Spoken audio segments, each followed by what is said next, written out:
Why did luxury watch prices like those of Rolex zoom during COVID? Could it hit us again? As we glide into 2025, let's decode this trend. Grab your coffee. This one's a doozy. Cast your mind back to 2022, when some timepieces cost as much as a studio apartment. Those heady days are gone, but in the luxe watch game, it's always wise to expect the unexpected. What sparked the surge? It wasn't just for showing off on Zoom. We had a mix of production slowdowns, a spike in disposable incomes, thanks home office, and a whirlwind of market hype. It seems when the going gets tough, the watches get going. Remember, it's just time we're tracking, not treasure hunting. The luxury watch market was having its own drama. Prices weren't just climbing, they were on a rocket to the moon. Take the Rolex Daytona, for instance. It was fetching about $50,000 on the resale market, almost tripling its sticker price of $115,000. But there's a bit more to this tale than just pandemic-induced shopping sprees. Before the world knew what COVID-19 was,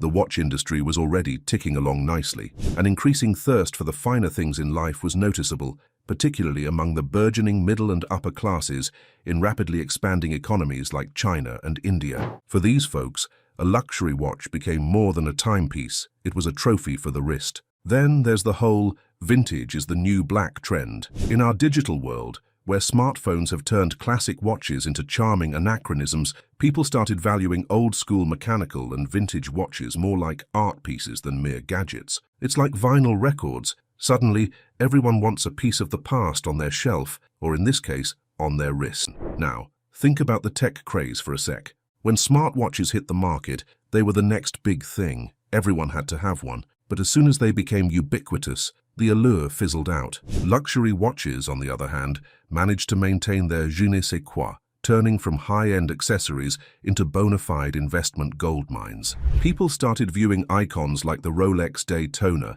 and Patek Philippe Nautilus not just as flashy status symbols, but as serious contenders for their investment portfolios. Why park your cash in a volatile stock market or an unpredictable real estate scene when a watch could potentially do the trick? This didn't just show off, it schooled and seduced a new generation into the horological high life. As the buzz grew, so did demand for top-tier brands like Rolex and Audemars Piguet, pushing waitlists for some models into the years. Imagine that, waiting 3 years to give away a small fortune just for the privilege of sporting a luxury watch. Looking back, the watch market frenzy was fueled by a perfect storm of dwindling supply, digital distractions, and a solid dose of hype. Will we see a repeat performance? Only time will tell, but watching these trends is as entertaining as it is enlightening.